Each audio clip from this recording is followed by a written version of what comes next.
JP सेतु में crack की खबर का पथ निर्माण विभाग ने खंडन किया है। आपको बता दें कि इस सेतु में कई जगहों पर दरारें नजर आ रही हैं। 3,831 करोड़ की लागत से जेपी गंगा सेतु बना था और इसमें दरार की खबर मिली है।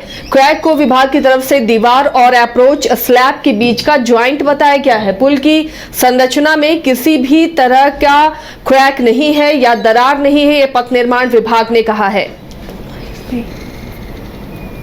तो जो दरारें नजर आ रही हैं उसे ज्वाइंट बताया है और पुल की संरचना में किसी भी तरह का कोई क्रैक नहीं है, कोई दरार नहीं है, यह पथ निर्माण विभाग का कहना है।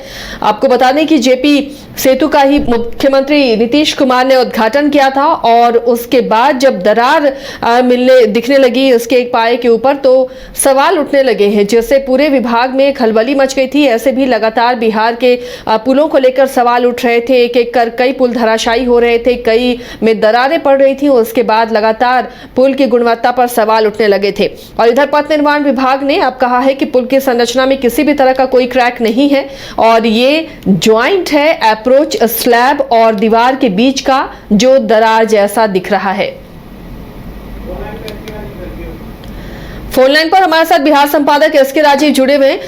राजीव, बिहार में लगातार पुल धराशायी होते रहे, कहीं दीवार की दरारें की खबरें आती रही और इन सब के बीच में अब जेपी सेतु पर दरार की खबर आई तो विभाग इसका खंडन कर रहा है।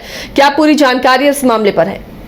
नहीं, देखिए, दरअसल में आसिया जी, कुछ मीडिया जो हाउस हैं उनकी तरफ से खबर प्रकाशित और प्रसारित की गई कि जो जेपी गंगा पथ यानी कि इसको कि मेरीन ड्राइव पटना का कहा जाता है, अभी परसों ही विधिवत बिहार के मुख्यमंत्री नीतीश कुमार ने दीदारगंज तक उसका उद्घाटन किया है और उद्घाटन के ठीक दूसरे दिन एक खबर चलती है कि जो पुल बना है, चूंकि मैक्सिमम जो पार्ट है इस सड़क का वो पुल ही है उस पूरे मैक्सिमम पार्ट में, तो उसमें जो है वो पुल की संरचना में कहीं ना कहीं से दरार आ गया है, पुल जो है वो क्रैक कर गया। और जैसे ये खबर आई उसके बाद जो पथ निर्माण विभाग है उसकी तरफ से एक प्रेस विज्ञप्ति जारी किया गया है जिसमें कि यह कहा गया है कि पुल संरचना के अंत में एबटमेंट के डर्ट वाल एवं अप्रोच स्लैब के बीच का जो ज्वाइंट है जिसको कि एक्सपेंशन ज्वाइंट से ढलाई किया गया है तो उसको ढक दिया जाता है।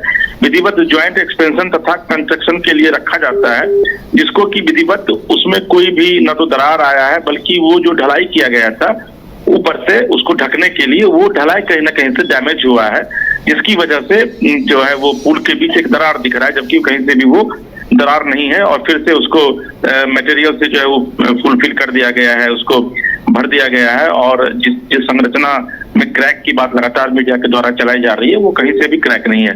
तो चूंकि देखिए ये पुल जो है बहुत ही महत्वपूर्ण है और नीतीश कुमार का ये बड़ा ड्रीम प्रोजेक्ट था जिसको कि आज से 2 दिन पहले मुख्यमंत्री ने विधिवत जनता को सौंपा है। तो कहीं ना कहीं से अगर इस तरह की खबरें आ रही है तो वो विभाग के लिए भी ये लगता है कि भाई मुख्यमंत्री ने परसों उद्घाटन किया और आज ही ये खबर आ रही है, तो जाहिर है कि विभाग इस पूरे मामले पर संज्ञान लिया है और संज्ञान लेने के बाद विधिवत प्रेस विज्ञप्ति जारी करके यह बता दिया गया है कि पुल में कहीं से भी कोई दरार नहीं है।